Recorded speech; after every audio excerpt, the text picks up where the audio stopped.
नमस्कार। आज हम बात करेंगे HBA हाउस बिल्डिंग एडवांस के बारे में दोस्तों, जिसको ग्रे अग्रिम बोलते हैं। हमारे फोर्स में और हमारे गवर्नमेंट एम्प्लॉय जो हैं विभाग में इसकी कम जानकारी होती है, इसलिए मैं ये वीडियो आप लोग के लिए लाया हूँ कि आप लोग जो है अपना घर आसानी से बना सकें अपने डिपार्टमेंट विभाग से पैसे लेकर के। लगभग 25 लाख रुपए आपको मिलेंगे मिनिमम। तो इसमें 3 स्टेप में बताया गया है। सबसे पहले आपको रूल के बारे में, उसके बाद में कुछ दिखाया गया है फॉर्म, और उसमें भर के भी बताया गया है कैसे आप भरेंगे, कहाँ क्या होगा। उसके बाद दोस्तों आपको उसके चेक लिस्ट के बारे में कि क्या क्या डॉक्यूमेंट्स लगेंगे, पूरी जानकारी आपको दी गई है दोस्तों। और जिन्होंने हमारे अपने channel CAPF update and tech को सब्सक्राइब ना किया और सब्सक्राइब करके बेल आइकन दबाएं, जिससे वीडियो की नोटिफिकेशन हमेशा मिलती रहे आपको हर वीडियो की। चलो समय को ज़्यादा ना खराब करते हुए हम वीडियो की ओर चलते हैं। थैंक यू दोस्तों। आज हम सबसे पहले रूल्स की बात करने वाले हैं। हाउस बिल्डिंग एडवांस का जो रूल है दोस्तों, ये गवर्नमेंट ऑफ इंडिया का जो है ऑफिस मेमोरेंडम है 9/11/2017 का। आप देख लें, इसमें जो है इंट्रोडक्शन भी दिया है और पर्पज। इसमें लगभग 9 पर्पज हैं, आप देख लें। इसमें देखिएगा पर्पज, इसमें जो लिखा है house building advance HBA is admissible to an employee for only one of the following purpose. इसमें से दोस्तों ये बोल रहा है कि आप इतने में से आप सिर्फ एक के लिए आप एडमिसिबल हैं, आप एक के लिए अप्लाई कर सकते हैं, आपको एक ही मिलेगा। नंबर 1 में दिया है constructing new house on the plot owned by the employee और स्पाउस आइदर जॉइंटली और इंडिविजुअली। ये बोल रहा है आपका न्यू हाउस आप खरीदे हैं या प्लॉट खरीदे हैं एम्प्लॉय के माध्यम से, या तो एम्प्लॉय की वाइफ, या तो जॉइंटली, या तो दोनों साथ में, या तो अकेले अकेले। तो दोस्तों उसके लिए आपको मिल सकता है। और नंबर 2 में purchasing a plot and constructing a house thereon. दोस्तों यदि आप प्लॉट खरीद करके उसमें कंस्ट्रक्शन कर रहे हैं, मकान बनवा रहे हैं, बिल्डिंग बनवा रहे हैं, तो उसके लिए मिल सकता है आपको। थर्ड में दिया है purchasing a plot under cooperative scheme and constructing a house public plot thereon और acquiring a house through membership of cooperative group house society. दोस्तों जो हम फाइनेंस के थ्रू लेते हैं किसी कंपनी के माध्यम से, उसके लिए भी आपको मिल सकता है। चौथे में है purpose construction of house under the self financing scheme of Delhi, Bangalore, UP, Lucknow ETC। इसमें भी आप ले सकते हैं, इन सब के लिए आपको मिल जाएगा दोस्तों। ठीक है दोस्तों, इसमें हम अब आगे चलते हैं। यहाँ पे हमको एलिजिबिलिटी क्राइटेरिया जो कंडीशन होती है, जो हमारी एलिजिबिलिटी कंडीशन होती है जिससे हम एलिजिबल हैं इसको लेने के लिए। ठीक है दोस्तों, इसमें बोला ऑल परमानेंट गवर्नमेंट एम्प्लॉई, जो स्थायी गवर्नमेंट कर्मचारी हैं उनके लिए है। नंबर 2 में all other employees with at least 5 year of continuous service. दोस्तों ये बोल रहा है जो एम्प्लॉयज़ हैं उनकी लगातार 5 साल सर्विस होनी चाहिए, तो उनको मिल जाएगा। 8 एलिजिबिलिटी कंडीशन है इसमें। यहाँ पे अब आप नोट देख लीजिए। In case where both the spouses are central government employees and are both eligible for grant of house building advance, the advance will be admissible to both of them jointly separately। ये बोल रहा है कि अगर यदि आपकी पत्नी भी गवर्नमेंट कर्मचारी है और आप भी हैं तो दोनों को मिलेगा दोस्तों। ठीक। कॉस्ट सेलिंग कंडीशन नंबर 4 में आप देख सकते हैं। इसमें देखिए cost of the house to be built public purchase excluding the cost of plot should not exceed 139 times of the basic pay of the employee, subject to a maximum of Rs 1 crores only in individual cases if the administrative ministry is satisfied on the merit of the case. The cost ceiling may be relaxed up to a maximum of 25 by the head of the department। ये बोलना चाह रहा है दोस्तों HBA की छत की लागत मकान या फ्लैट की लागत मूल वेतन से 139 गुना से अधिक नहीं होनी चाहिए और अधिकतम 1 करोड़ व्यक्तिगत मामलों में यदि प्रशासनिक मंत्रालय मामले के गुणों से संतुष्ट है तो लागत सीमा को अधिकतम 25% तक कम किया जा सकता है दोस्तों। ठीक है, आप इसको देखेंगे ध्यान से, आपको स्टेप बाय स्टेप पूरा बताया गया है। ठीक है दोस्तों, अब हम आगे चलते हैं।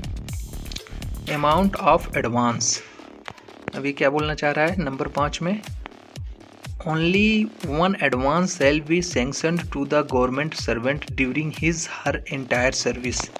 ये बोल रहा है आपके पूरी सर्विस के दौरान सिर्फ एक एडवांस सैंक्शन किया जा सकता है बस। नंबर 2 में देखेंगे, the maximum amount of the advance shall B, ये नंबर ए में, नंबर 2 का ए में देखिएगा आप, ये बोला था 34 months basic pay subject to a maximum of RS 25 lakh only. ये इसका मतलब है HBA की अग्रिम राशि, HBA की अधिकतम राशि 25 लाख है। 34 महीने का मूल वेतन या फ्लैट या घर खरीदने के लिए 25 लाख जो भी कम हो, मतलब 25 लाख से जो भी कम हो, मौजूदा घर के विस्तार के लिए भी HBA स्वीकार्य होगा। सिर्फ 34 महीने के मूल वेतन अधिकतम हो। ठीक है दोस्तों।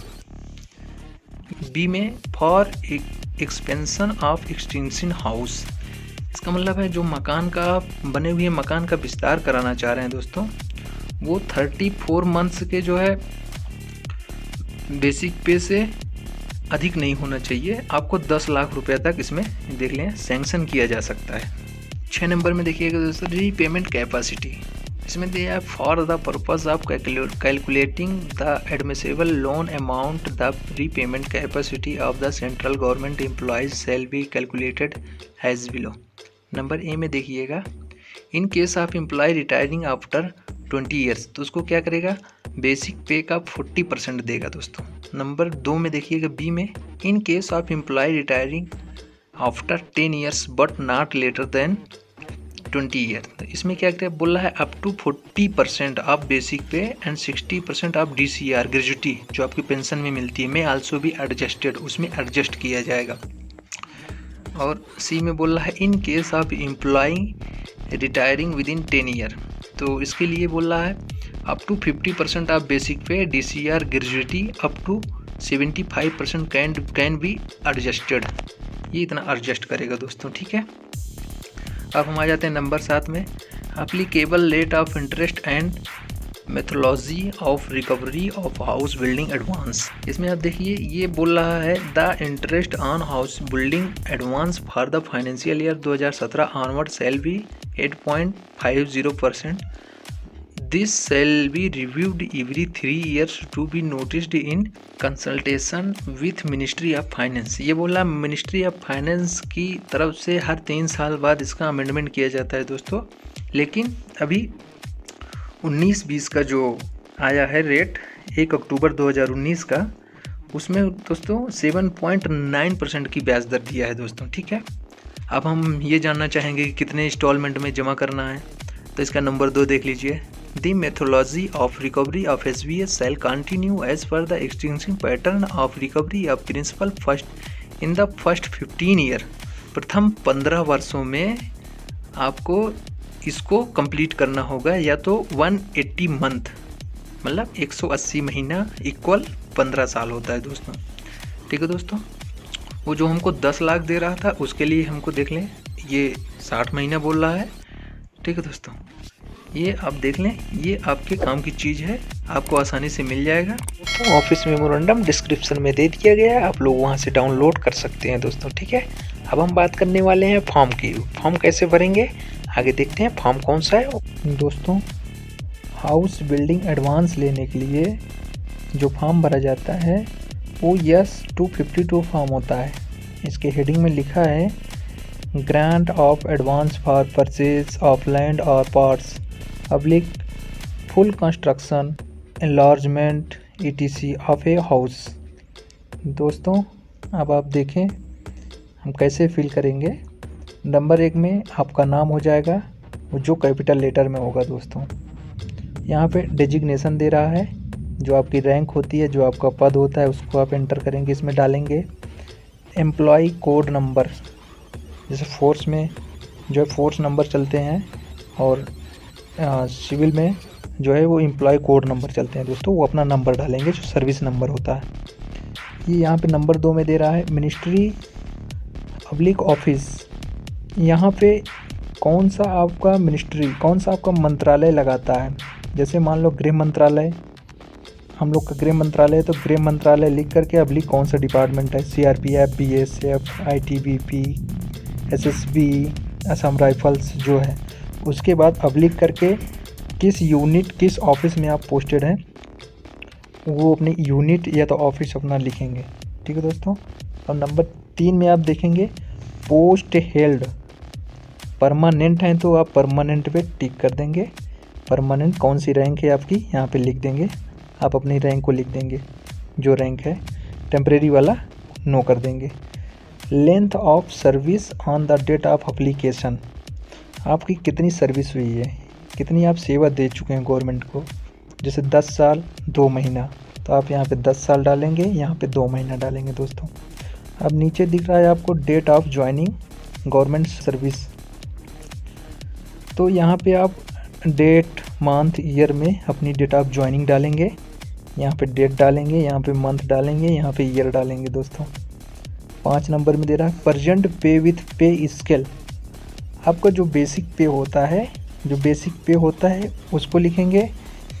उसके बाद में आप यहाँ पे अपना कौन सा लेवल आ रहा है, पे स्केल क्या है आपका। मान लीजिए ग्रेड पे जैसे नहीं होता है 2000, 2400, 2800, 4200, अभी लेवल बन गया है matrix level 3, matrix level 4, matrix level 5, तो वो आप लिख देंगे दोस्तों। नंबर 6 में whether governed by pension rule, क्या पेंशन रूल के तहत आते हैं। हाँ, पेंशन रूल के तहत तो आते हैं, एस करेंगे। ठीक है दोस्तों। नंबर 7 में आपका सुपरएनुएशन दे रहा है, आप अर्धवार्षिकता से पेंशन कब जाएंगे। आप यहाँ पे अपना पेंशन की डेट लिखेंगे। जैसे मान लीजिए 31 जनवरी 2051, जिसकी जितनी हो रही होगी दोस्तों। ठीक है। नंबर 8 में आप देखेंगे amount of provident fund any other advance final withdrawal taken for purchase of land constructions, space दिया है and attested copy of the sanction to be enclosed. यदि आप प्रोविडेंट फंड या अदर एडवांस लिए हैं डिपार्टमेंट से, तो आप इसमें उसकी डिटेल डालेंगे। डिटेल डालने के बाद जो और सैंक्शन हुआ रहेगा उसका आप अटेस्टेड करवा लेना। अटेस्टेड करके इसके साथ संलग्न करना है दोस्तों। ठीक है दोस्तों। हम आगे बढ़ते हैं। Particulars relating to advance. 9 number में आप देखिएगा if advance is needed for purchase of a plot and और for construction of a new house please given the following information. यदि आप नया प्लॉट लेना चाहते हैं, भूमि लेना चाहते हैं, भूखंड लेना चाहते हैं, तो आप इसमें अपना डिटेल डालेंगे। इसमें सबके लिए अलग अलग है। आप प्लॉट लेना चाहते हैं, कंस्ट्रक्शन करना चाहते हैं या उसको बढ़ाना चाहते हैं, सबके लिए अलग अलग है दोस्तों। लोकेशन विथ एड्रेस, इसमें अपने प्लॉट क्या नंबर है, कौन सी जगह पे है, पिन कोड सहित इसमें लिखेंगे। नंबर 2 में देखिएगा रूरल है या अर्बन है, मतलब क्षेत्रीय है या शहरी है। नंबर 3 में it is clearly demarcated and developed. जैसे हम लोग रूरल में है तो हमारा तो डेवलप्ड हो नहीं सकता है, डेवलपमेंट अथॉरिटी के तहत नहीं आता। जो शहर में रहेंगे वो डेवलप्ड लिखेंगे। Approximate area in square metres, वो जो आपका क्षेत्र होगा वो क्षेत्र कितने स्क्वायर मीटर में होगा, वो क्षेत्र कितने स्क्वायर मीटर में होगा आप यहाँ पे दर्शाएंगे दोस्तों। दे रहा है नंबर 5 में कॉस्ट, कितनी उसकी कीमत है। अमाउंट एक्चुअल पेड, नंबर 2 में बी में अमाउंट एक्चुअली पेड, कितना आप उसको पेड कर दिए हैं। ठीक है दोस्तों। नंबर 6 में if not purchased when proposed to be acquired. दोस्तों इसमें आप यदि खरीदे नहीं हैं तो कब तक खरीदने की संभावना है आपकी, वो डालेंगे दोस्तों। एक डेट डालेंगे आप। और यहाँ पे दे रहा है लास्ट 7 नंबर में unexpired portions of lease if not free hold. Free hold को मुक्त दर्जा बोलते हैं। तो पट्टे का कोई अप्रयुक्त भाग तो नहीं है, तो इसको आप दर्शाएंगे दोस्तों। ठीक है, अब हम नेक्स्ट चलते हैं दोस्तों। अब यहाँ बी में आ जाता है हमारा कंस्ट्रक्शन। कंस्ट्रक्शन का मतलब है दोस्तों निर्माण। हम जैसे निर्माण कर रहे हैं, नए चीज़ का निर्माण कर रहे हैं दोस्तों। तो जैसे मान लीजिए floor wise area to be constructed in square metres. Square metres में हम बताएंगे ग्राउंड फ्लोर हमारा कितना स्क्वायर मीटर्स में रहेगा, फर्स्ट फ्लोर, सेकंड फ्लोर, ये सब हमको बताने पड़ेंगे। कितना हमको कंस्ट्रक्शन की कीमत है नंबर 9 में बताने पड़ेंगे। एस्टीमेटेड कॉस्ट, कितनी कॉस्ट है, उसकी एस्टीमेटेड कॉस्ट कितनी है, कितना लग जाएगा। Amount of advance required for land oblique construction oblique both. आप कितना अमाउंट लेना चाहते हैं एडवांस, नंबर 10 में आपको कितने की आवश्यकता है वो आप फिल करेंगे। ठीक है दोस्तों। नंबर 11 में दे रहा है number of instalment for repayment. कितने इंस्टॉलमेंट में और कितने नंबर में, कितनी बार में आप जो है इसका भुगतान कर देंगे दोस्तों। नंबर 11 में ये बता रहा है आपको। ठीक है दोस्तों। अब हम आ जाते हैं नंबर 10 में। If advance is required for enlarging to extension house please state. Enlarging मतलब बढ़ाना हुआ या विस्तार हम बोल सकते हैं। एग्जिस्टिंग का मतलब होता है मौजूदा, जो हमारे पास हमारा घर है, मकान है, उसको हम बढ़ाना चाह रहे हैं। तो लोकेशन कहाँ है, नंबर 1 में देखिएगा लोकेशन विद एड्रेस। इसमें लोकेशन आपकी जो जगह है उसका पूरा एड्रेस लिखेंगे। ठीक है दोस्तों। ये इसमें plinth area in square metre. दोस्तों प्लिंथ का मतलब आप समझते हो कि इमारत होती है। आपकी इमारत कितने स्क्वायर मीटर में है और कितना आप बढ़ाना चाहेंगे, अभी आगे दिया है इसमें। तो अब plinth area proposed for enlargement in square. आप जो आपकी इमारत है उसको आप कितना बढ़ाने के लिए प्रपोज्ड कर रहे हो, कितना कर रहे हो कि इतना हम और बढ़ाना चाहते हैं। नंबर 4 में देखिएगा cost of construction equation of extension house. दोस्तों नंबर 4 में जो ये आपका जो पिछला जो मकान है उसके लिए कितना कॉस्ट लगा था। ठीक है, जो पिछला मकान था उसके लिए कितना कॉस्ट लगा था। नंबर 5 में देखिए cost of proposed enlargement RS. जो आप नया वाला मकान, 5 नंबर में देखिएगा, जो आप नया वाला मकान बना रहे हैं, जो नया मकान उसमें बढ़ा रहे हैं, उसकी कितनी कॉस्ट लगेगी, जो प्रपोज्ड हुई है, जो नक्शा बनाया होगा उस इंजीनियर के द्वारा बताया गया होगा, इतनी कॉस्ट लगेगी दोस्तों। नंबर 6 में दे रहा है दोस्तों टोटल प्लिंथ एरिया।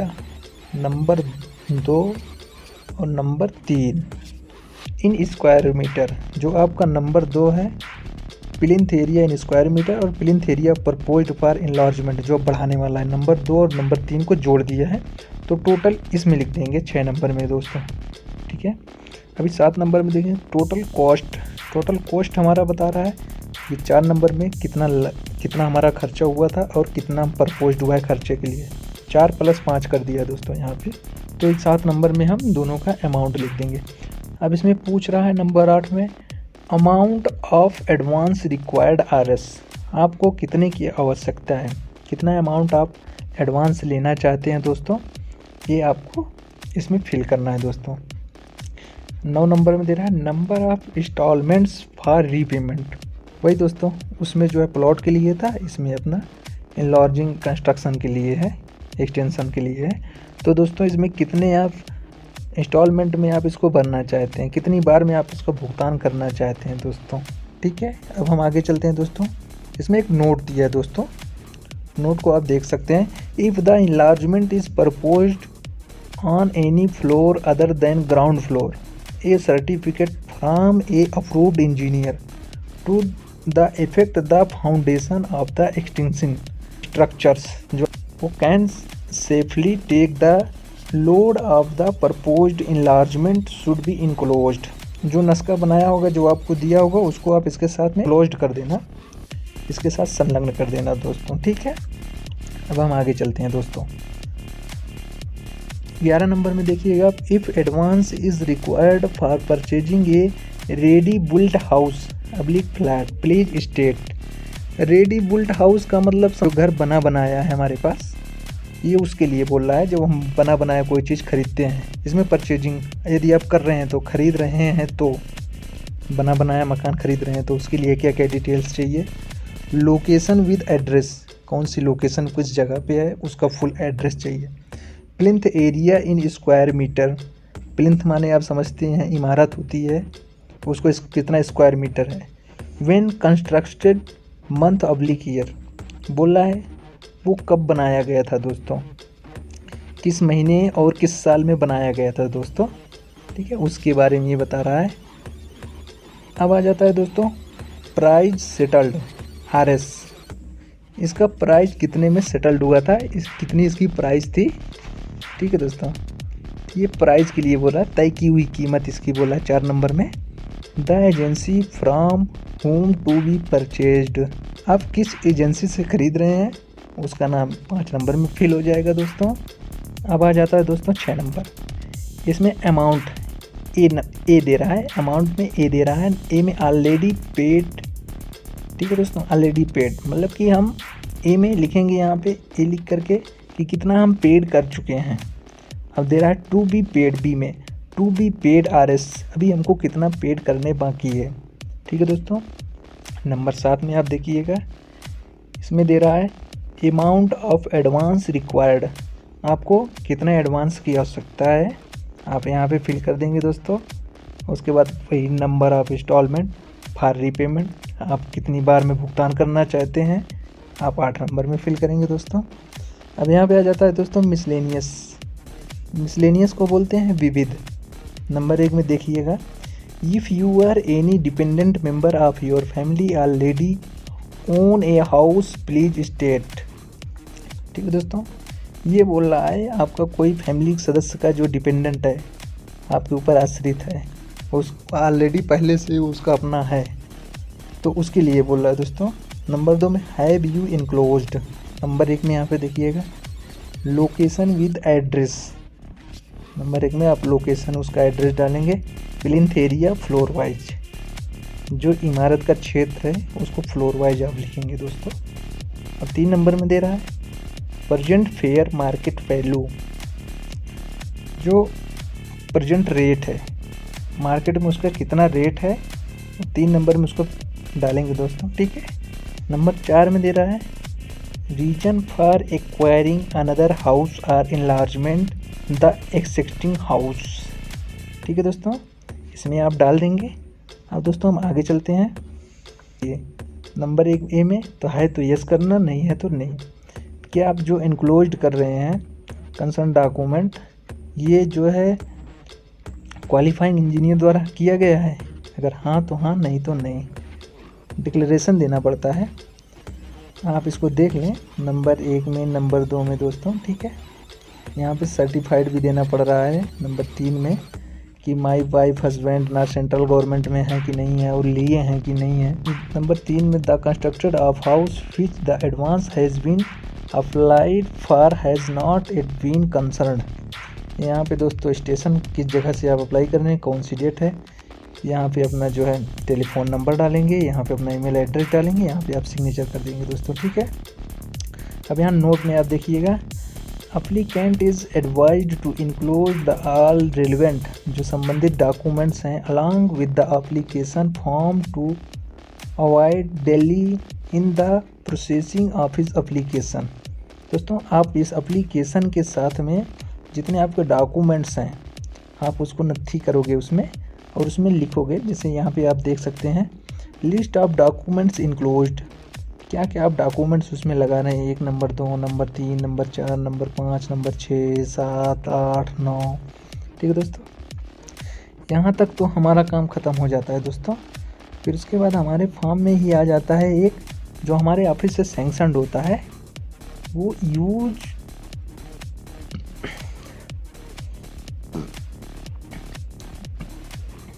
इसमें दिया है for use by the application forwarding authority. ये दोस्तों आपका जो एप्लीकेशन जो फॉरवर्ड कर रहा है वो अथॉरिटी आपका जो है इसमें फिल करेगी, जिसमें आपका नाम होगा, आपकी रैंक होगी, आपका डेट ऑफ अपॉइंटमेंट रिटायरमेंट होगा, आपकी पे होगी, और 5 मंथ का पे डालेगा, इसमें लिखेंगे, इनक्लोज करेंगे, cost selling for construction RS आप लिखेंगे, इसका आपका लिखेंगे। जो जनरल प्रोविडेंट फंड होता है जिसको GPF बोलते हैं, विड्रॉल है या नहीं है उसका RS लिखेंगे। एडवांस लिए हो तो लिखेंगे, वो वेरीफाई करेंगे। नंबर ऑफ इंस्टॉलमेंट में कितना दिए हैं, रीपेइंग कैपेसिटी लिखेंगे। ये आपको पूरा उनके द्वारा फिल किया जाएगा दोस्तों। उसके बाद आपके DDO का यहाँ पे सिग्नेचर हो जाएगा, नाम लिख के यहाँ पे सिग्नेचर हो जाएगा, सील लग जाएगी दोस्तों। For use by the advance sanctioning authority, order of the head of department. यहाँ पे आपका हेड ऑफ डिपार्टमेंट, जैसे फोर्स में हेड ऑफ डिपार्टमेंट IG होता है दोस्तों, ठीक है। अब बाकी आप सिविल में जो होते होंगे, जैसे मान लो सिविल में भी होते होंगे डायरेक्टर, डिप्टी डायरेक्टर, ये होते होंगे दोस्तों, तो उनके द्वारा एक सैंक्शन किया जाएगा। सैंक्शन करने के बाद में तो आपको जो है पैसे मिल जाएंगे दोस्तों, ठीक है दोस्तों। अब हम बात करेंगे चेकलिस्ट फॉर HBA, ठीक है दोस्तों। इसमें देख लीजिए, इसमें advance for construction of a house, इसमें क्या क्या डॉक्यूमेंट्स लगेंगे दोस्तों।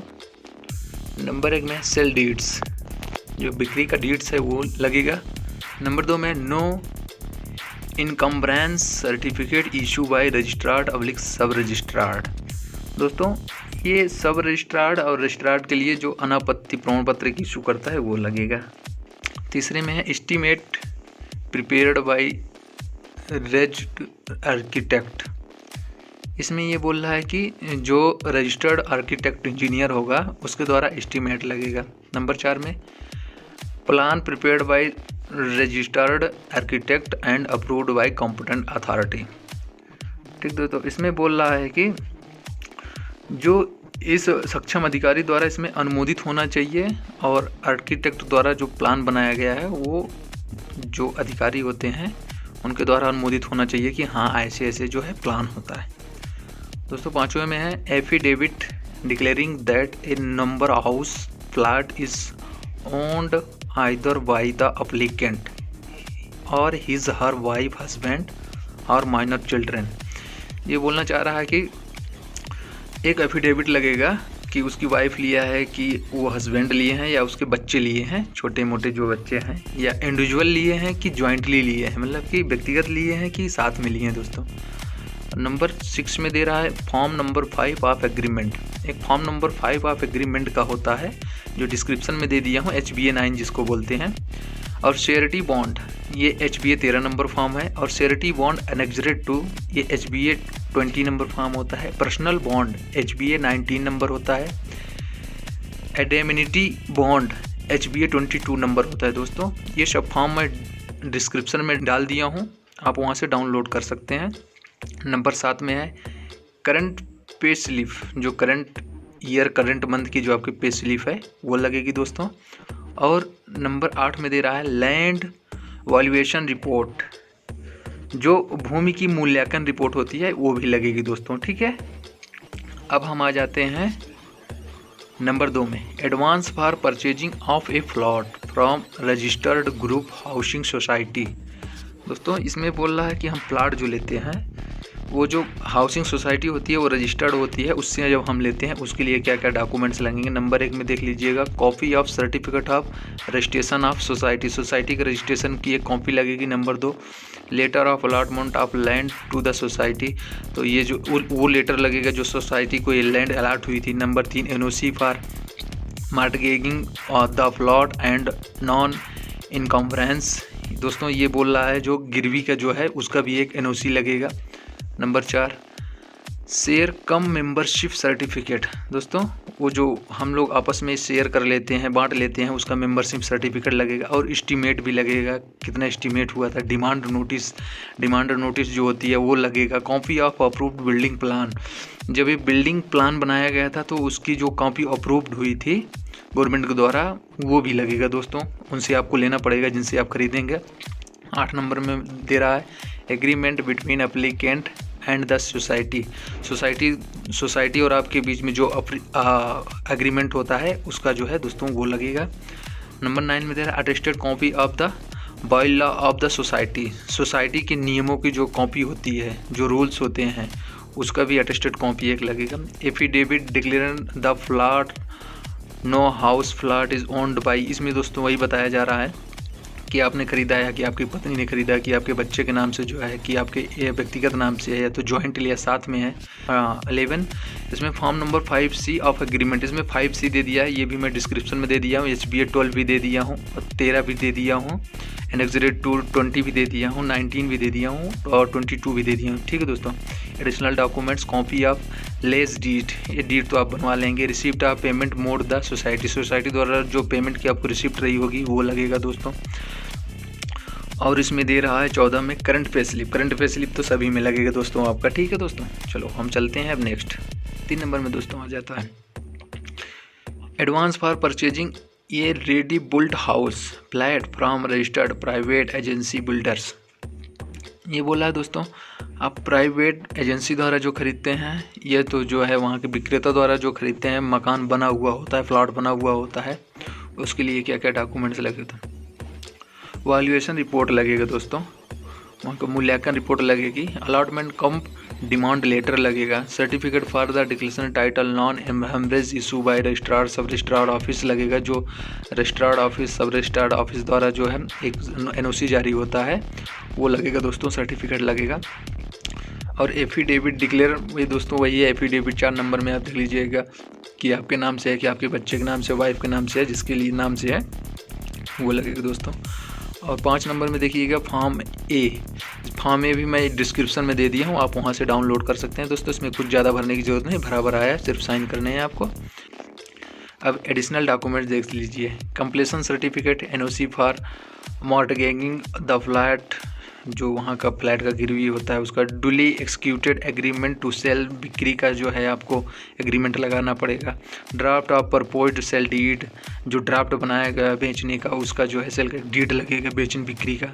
Copy of certificate for registration of agency public builders, ये लगेगा। Copy of plan along with letter for approval of plan issue by the competent authority. Current pay slip, report of payment mode of the builders दोस्तों। ठीक है, ये same वैसे सभी हैं, बस थोड़े थोड़े चेंज हैं। 4थे नंबर में हम देख लेते हैं advance for purchase of ready built house flat from government organisations. ये दोस्तों जो आपको बना बनाया मकान होता है, बना बनाया प्लॉट होता है, ये उसके लिए दोस्तों। इसमें नंबर देख लीजिए 1, original copy of letter from the allotting authority with the following details. The cost of the house oblique flats, क्या कीमत रही होगी उस हाउस ऑफ फ्लैट की। कंडीशन ऑफ सेल, बिक्री करने की जो है उसकी शर्तें क्या रही। Accommodation available there in. दोस्तों ये सभी प्रकार के आपको बताया गया है। ये फॉर्म 3 नंबर में जो देख रहे हैं, इसको भी आप डिस्क्रिप्शन से डाउनलोड कर सकते हैं, ये पूरे हैं दोस्तों। ठीक है।